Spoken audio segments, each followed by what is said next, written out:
नमस्कार, स्वागत है आप सभी का। मैं हूं आपके साथ रेशो त्यागी। अगले आधे घंटे मेरे साथ देखिए उत्तराखंड की तमाम खबरें। और उत्तराखंड में अब बारिश दरअसल पिछले कई दिनों से तबाही मचा रही है। उत्तराखंड में कई जगह पर भूस्खलन की घटनाएं सामने आ रही हैं। बद्रीनाथ हाईवे पर इस दौरान लैंडस्लाइड हुई है। लैंडस्लाइड बारिश की वजह से चारधाम यात्रा को फिलहाल रोका गया है। तो इस वक्त की अहम खबर के बारे में आपको जानकारी दे रहे हैं। दरअसल लगातार बारिश से उफान पर उत्तराखंड की नदियां। बद्रीनाथ हाईवे पर लैंडस्लाइड का जो खौफनाक वीडियो है वो भी अब सामने आया है। पहाड़ों पर मानसून की दस्तक की वजह से यहां पर लगातार लोग अब परेशान हो रहे हैं। जगह जगह रास्ते बंद हो रहे हैं। भूस्खलन की घटनाएं अब काफी ज्यादा बढ़ गई हैं। आज बद्रीनाथ हाईवे पर भूस्खलन हुआ। उत्तराखंड में लगातार बारिश हो रही है और सीएम धामी ने हालातों का जायजा लिया है। जोशीमठ में बद्रीनाथ नेशनल हाईवे पर आज पहाड़ी से लैंडस्लाइड हुआ है और उसकी तस्वीरें भी आप अपनी टीवी स्क्रीन पर देख रहे हैं। मलबे के साथ साथ बड़े बड़े बोल्डर पहाड़ों से गिरने लगे। देखते ही देखते बद्रीनाथ राष्ट्रीय राजमार्ग बंद हो गया। इस दौरान वहां से आवाजाही कर रहे तीर्थयात्री और इसके साथ ही मॉर्निंग वॉक के लिए निकले लोग, स्थानीय जो वहां के लोग थे वो बाल बाल बचे हैं। ये तस्वीरें आप देख रहे हैं। उत्तराखंड में लगातार भारी बारिश की वजह से जो पहाड़ हैं वो दरकने लगे हैं। लैंडस्लाइड की जो घटनाएं हैं वो लगातार हो रही हैं। और ये जो तस्वीरें आप देख रहे हैं ये बद्रीनाथ हाईवे की ये तस्वीरें हैं जहां पर चारधाम यात्री बाल बाल बचे हैं। और ये तस्वीरें आप देखिए कि किस तरीके से बारिश के बाद जो हालात हैं वो कैसे भयावह हो चले हैं उत्तराखंड में। और विशेष तौर पर अगर कुमाऊं की बात करें तो कुमाऊं में स्थिति बेहद खराब हो चुकी है। पहाड़ी का इतना बड़ा हिस्सा टूटकर नीचे आया। आपको बता दें कि उत्तराखंड में मानसून की एंट्री होने के बाद बारिश का दौर लगातार जारी है। चारधाम यात्रा समेत पर्वतीय रूट पर गए यात्रियों की जो मुसीबतें हैं अब वो काफी बढ़ गई हैं। बद्रीनाथ नेशनल हाईवे जोशीमठ के प्रवेश में पहाड़ी टूटने से पूरी तरीके से बंद हो गया है। जबकि उत्तराखंड में 250 से ज्यादा सड़कों पर ट्रैफिक पूरी तरीके से ठप हो गया है। लगभग 25 मीटर से अधिक लंबी पहाड़ी का हिस्सा टूटकर सड़क में आने से सड़क पूरी तरीके से क्षतिग्रस्त हो गई। साथ ही बड़े बड़े बोल्डर के कारण मार्ग पूरी तरीके से अवरुद्ध हो गया है। और हमारे सहयोगी संदीप इस वक्त फोन लाइन पर ज्यादा जानकारी के साथ जुड़ चुके हैं। संदीप, तस्वीरें हम देख रहे हैं कि किस तरह की जो स्थिति है वो उत्तराखंड में बनी हुई है। और ऐसे में बद्रीनाथ हाईवे पर आज लैंडस्लाइड हुई है। सबसे पहले तो ये बताइए कि क्योंकि खबर है कि जिस दौरान ये लैंडस्लाइड हुई वहां पर तमाम तीर्थयात्री वहां से गुजर रहे थे, सब सुरक्षित हैं? जी बिल्कुल। ये बद्रीनाथ राष्ट्रीय राजमार्ग आज पाताल गंगा पार चट्टान टूटने से अवरुद्ध हो गया है और जिसकी वजह से भारी दिक्कतों का वहाँ पे सामना लोगों को करना पड़ रहा है। हालांकि जोशीमठ के पास कल भी चुंगीधार के पास चट्टान टूटने की वजह से बद्रीनाथ राष्ट्रीय राजमार्ग बंद हो गया था और लोगों को सुरक्षा के दृष्टि से जोशीमठ में रुका गया था। वहीं पाताल गंगा में आज चट्टान टूटने की वजह से जो यात्री हैं उनको चमोली, गौचर, कर्णप्रयाग से तमाम सुरक्षित स्थानों पर पुलिस के द्वारा रोका गया है। जी बिल्कुल। ऐसे में जिस तरीके से रास्ते पूरी तरीके से बंद हो गए हैं संदीप, तो बद्रीनाथ जाने वाले जो तीर्थयात्री हैं उनको तो काफी परेशानियों का सामना करना पड़ रहा होगा। क्या तीर्थ यात्रा फिलहाल रोकी गई है या नहीं अभी तक? जी बिल्कुल। पाताल गंगा में चट्टान टूटने की वजह से बंद हो गया है तो सुरक्षा की दृष्टि से प्रशासन के द्वारा यात्रियों को चमोली, कर्णप्रयाग और पीपलकोटी जैसे सुरक्षित स्थानों पर पुलिस के द्वारा रोका गया है। हालांकि जब रास्ता क्लियर होगा तभी उनको आगे जाने दिया जाएगा। जी क्योंकि संदीप, क्योंकि कहा जा रहा है कि करीब 1200 से अधिक तीर्थयात्री हैं जो जोशीमठ के आसपास रुके हुए हैं सड़क बंद होने की वजह से। और सिर्फ क्योंकि ये तो आज की तस्वीरें हैं लेकिन इससे पहले की भी अगर तस्वीरों की बात करें और लगातार वहां की तस्वीरें सामने आ रही हैं, उत्तराखंड में करीब 250 सड़कें बंद हो गई हैं बारिश की वजह से। अब लोगों की जो चिंताएं हैं वो और अधिक बढ़ती हुई नजर आ रही हैं। जी बिल्कुल, कल भी जोशीमठ के चुंगीधार के पास चट्टान के बड़ा हिस्सा टूटने की वजह से बद्रीनाथ राष्ट्रीय राजमार्ग बंद हो गया था। सुरक्षा दृष्टि से यात्रियों को जोशीमठ भी रोका गया था। हालांकि जो यहाँ में बद्रीनाथ उपचुनाव भी चल रहा है, कल पोलिंग पार्टियों को भारी दिक्कतों का सामना करना पड़ा। उन्हें कई किलोमीटर पैदल चलकर अपने पोलिंग बूथ तक पहुंचे। हालांकि अभी जिला प्रशासन के सामने बड़ी चुनौती यह रहेगी कि अभी पातालगंगा और जोशीमठ के चुंगीधार के पास राष्ट्रीय राजमार्ग बंद है। शाम को जब वोटिंग खत्म हो जाएगी तो सुरक्षित किस प्रकार जो पोलिंग पार्टियां हैं वे अपने स्ट्रांग रूम तक पहुंच पाएंगी। प्रशासन के सामने ये बहुत बड़ी अभी चुनौती है। जी बिल्कुल, और अगर यही हालात यहाँ पर रहे संदीप, तो कहीं ना कहीं वोटिंग परसेंट में भी जो कमी जो है वो देखी जाएगी, क्योंकि जब लोग घर से बाहर ही नहीं निकलेंगे, हालात ऐसे हो चुके हैं, तो क्योंकि सबसे बड़ी चीज यही होती है कि जब लोग मत डालने के लिए जाते हैं बाहर, तो ऐसे में कहीं ना कहीं क्योंकि एक उत्साह भी देखने को मिलता है लोगों के भीतर, लेकिन वो उत्साह कहीं ना कहीं फीका नजर आएगा जो लोग घर से बाहर भी निकलेंगे अपना मत करने के लिए, क्योंकि हालात तो बद से बदतर हो चुके हैं। लगातार बारिश हो रही है, लैंडस्लाइड हो रही है। जी, हालांकि मतदान पर इसका कोई असर नहीं पड़ रहा है कि लगातार जो वोटर्स है वो अपने मताधिकार का प्रयोग करने के लिए अपने पोलिंग बूथों पर पहुंच रहे हैं। लेकिन जहां तक दिक्कतों का सामने की वाली बात है, तो राष्ट्रीय राजमार्ग बंद हो जाने की वजह से जो बाहर से आने वाले यात्री हैं उनको दिक्कतों का हालांकि सामना करना पड़ रहा है, लेकिन पुलिस प्रशासन और जिला प्रशासन के द्वारा उन्हें सुरक्षित स्थानों पर ही रोका गया है। हालांकि शाम को जब वोटिंग खत्म होगी उसके बाद जो पोलिंग पार्टियां हमारी है वो किस प्रकार स्ट्रांग रूम गोविंद तक पहुंच पाएंगी, ये हालांकि प्रशासन के सामने अभी चुनौती का विषय है। जी बहुत बहुत धन्यवाद तमाम जानकारी के लिए संदीप।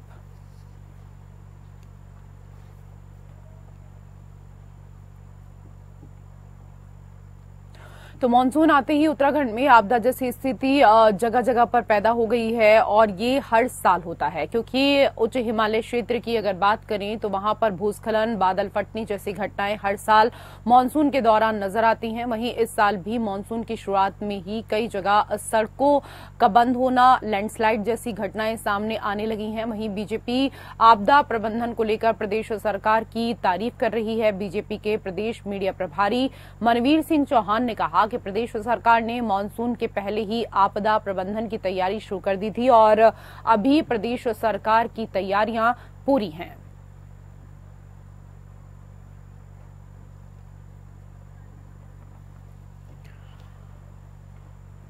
तो जिस तरीके से बारिश की वजह से कई सड़कें बाधित हुई हैं, बंद हो चुकी हैं, यात्रियों को काफी परेशानियों का सामना इस दौरान करना पड़ रहा है। चारधाम यात्रा को लैंडस्लाइड के बाद रोक दिया गया है, लेकिन उसके बाद भी बीजेपी के तमाम दिग्गज नेता ये बात कहते हुए नजर आ रहे हैं कि राज्य में जो स्थिति है वो एकदम ठीक है और इसके लिए पहले से ही हमने तैयारियां शुरू कर दी थी। बीजेपी आपदा प्रबंधन को लेकर प्रदेश सरकार की तारीफ कर रही है। बीजेपी के प्रदेश मीडिया प्रभारी मनवीर सिंह चौहान ने कहा कि प्रदेश सरकार ने मानसून से पहले ही आपदा प्रबंधन की तैयारी शुरू कर दी थी और अभी प्रदेश सरकार की तैयारियां पूरी हैं।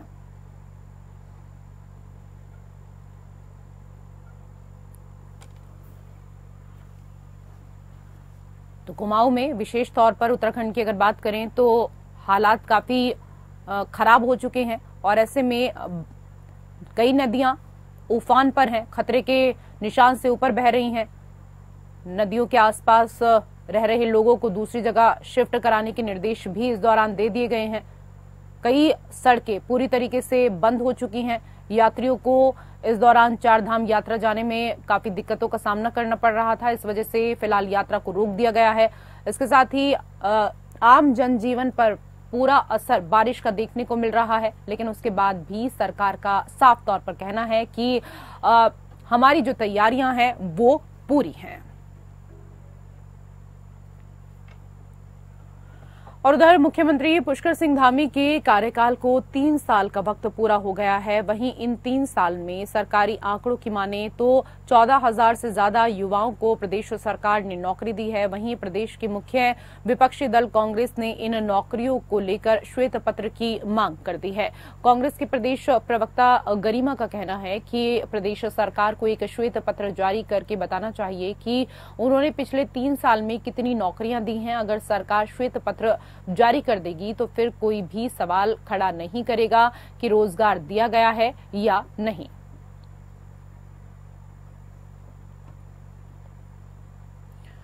तो सरकार 3 साल में अपने कार्यकाल को लेकर तमाम जो उपलब्धियां हैं वो इस दौरान गिनाती हुई बताती हुई नजर आ रही है और इन 3 साल के भीतर उत्तराखंड सरकार ने क्या कुछ कार्य किए हैं ये इस दौरान बताया जा रहा है। तो कांग्रेस इस पर अब सवालिया निशान खड़ा कर रही है। कांग्रेस का साफ तौर पर कहना है कि अगर बीजेपी ने कोई कार्य किया है और विशेष तौर पर मुख्यमंत्री पुष्कर सिंह धामी ने अपने कार्यकाल के दौरान 3 साल के दौरान अगर इन 14,000 से ज्यादा युवाओं को प्रदेश सरकार ने नौकरी दी है, जिसका दावा सरकार कर रही है, तो सरकार को स्पष्ट रूप से बताना चाहिए। प्रदेश की मुख्य विपक्षी दल कांग्रेस ने इन नौकरियों को लेकर श्वेत पत्र की भी मांग की है। कांग्रेस की प्रदेश प्रवक्ता गरिमा का कहना है कि प्रदेश सरकार को एक श्वेत पत्र जारी करके ये बताना चाहिए कि उन्होंने पिछले 3 साल में कितनी नौकरियां दी हैं। तो उत्तराखंड सरकार अपने 3 साल के कार्यकाल को जनता के बीच ले जाने का कार्य कर रही है और इस दौरान सीएम धामी ने 3 साल के भीतर उत्तराखंड में कितना विकास किया, क्या कुछ कार्य इस दौरान 3 साल के भीतर किए गए, ये उपलब्धि बताने का कार्य बीजेपी के तमाम दिग्गज नेता करते हुए नजर आ रहे हैं। तो कांग्रेस रोजगार के मुद्दे पर घेरती हुई नजर आ रही है। कुमाऊं में लगातार 3 दिनों से हुई बारिश के कारण आपदा जैसे हालात बन गए हैं, जिसके बाद पूरे कुमाऊं में अतिवृष्टि के कारण बिगड़े हालातों को लेकर सीएम धामी का भी प्रभावित इलाकों में जाकर स्थलीय निरीक्षण जारी है, जिसके तहत मुख्यमंत्री अपने कुमाऊं भ्रमण के दौरान हल्द्वानी पहुंचे, जहां उन्होंने अतिवृष्टि के कारण प्रभावित क्षेत्रों का स्थलीय निरीक्षण किया और हालातों का जायजा लिया और अधिकारियों को जरूरी दिशा निर्देश उनकी तरफ से दिए गए हैं। तो तस्वीरें आप देख रहे हैं जहां सूबे के मुख्यमंत्री हल्द्वानी पहुंचे हुए थे और इस दौरान उन्होंने निरीक्षण किया है, हालातों का जायजा लिया है। अधिकारियों को इस दौरान तमाम जो दिशा निर्देश हैं, जो महत्वपूर्ण चीजें अधिकारियों को करनी है, उसको लेकर भी उनसे बातचीत की है। इस दौरान उन्होंने कई निर्देश अधिकारियों को दिए।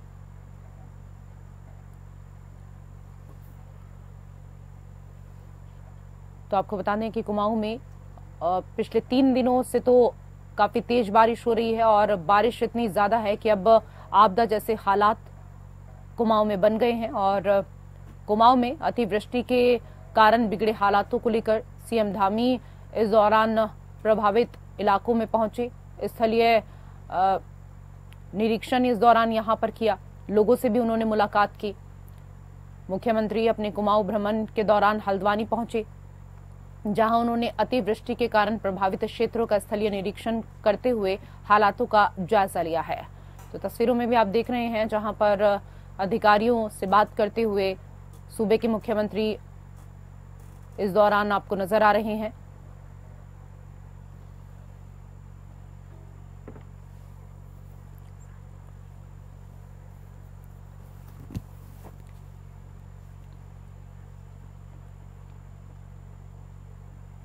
और उधर जम्मू कश्मीर के कठुआ जिले में घात लगाकर आतंकियों ने सेना के वहां पर ग्रेनाइड से हमला बोल दिया। हमले में जेसीओ सहित सेना के 5 जवान शहीद हो गए जबकि 5 घायल हो गए।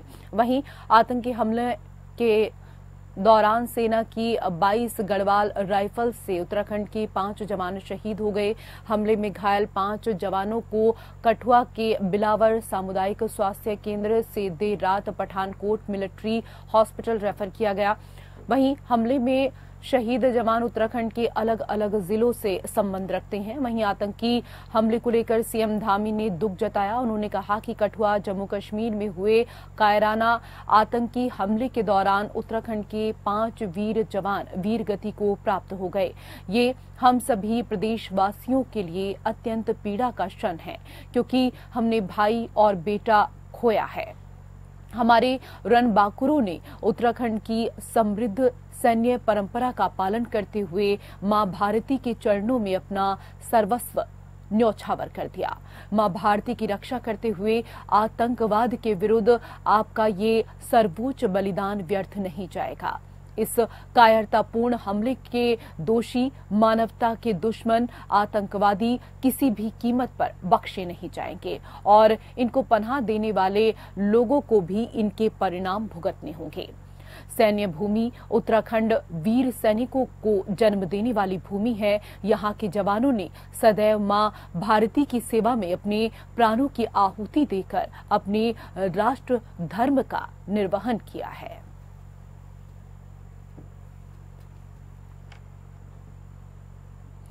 तो जम्मू कश्मीर के कठुआ में सेना के काफिले पर हुए आतंकी हमले में उत्तराखंड के 5 जवान शहीद हो गए हैं।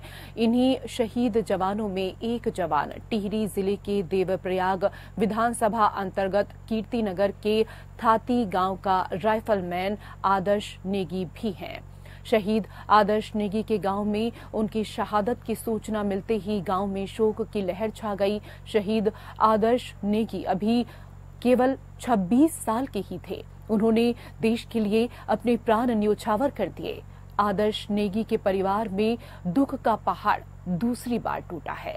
अभी 2 माह पहले ही आदर्श नेगी के ताऊ के बेटे ने भी अपने प्राण देश हित में न्यौछावर किए थे, जो भारतीय सेना में मेजर की पोस्ट पर थे। अब शहीद आदर्श नेगी की शहादत की खबर मिलते ही परिवार अपनी सुध खो रहा है। आदर्श साल 2018 में गढ़वाल राइफल में भर्ती हुए और अपने 6 साल उन्होंने देश की सुरक्षा में दिए। शहीद की शहादत से परिजनों का रो रो कर बुरा हाल है। शहीद की मां अपनी सुध खो चुकी हैं और पिता की आंखें गम में हैं। शहीद राइफलमैन आदर्श नेगी अपने पीछे अपने पिता दलबीर सिंह नेगी, माता सहित एक भाई और एक बड़ी बहन को अलविदा कह गए। उनका भाई वर्तमान में चेन्नई में जॉब करता है, जबकि बड़ी बहन की शादी हो चुकी है, जो भाई की शहादत पर अपने परिवार को दिलासा देने गांव पहुंची और अब अपने भाई को खोने का दुख बर्दाश्त नहीं कर पा रही।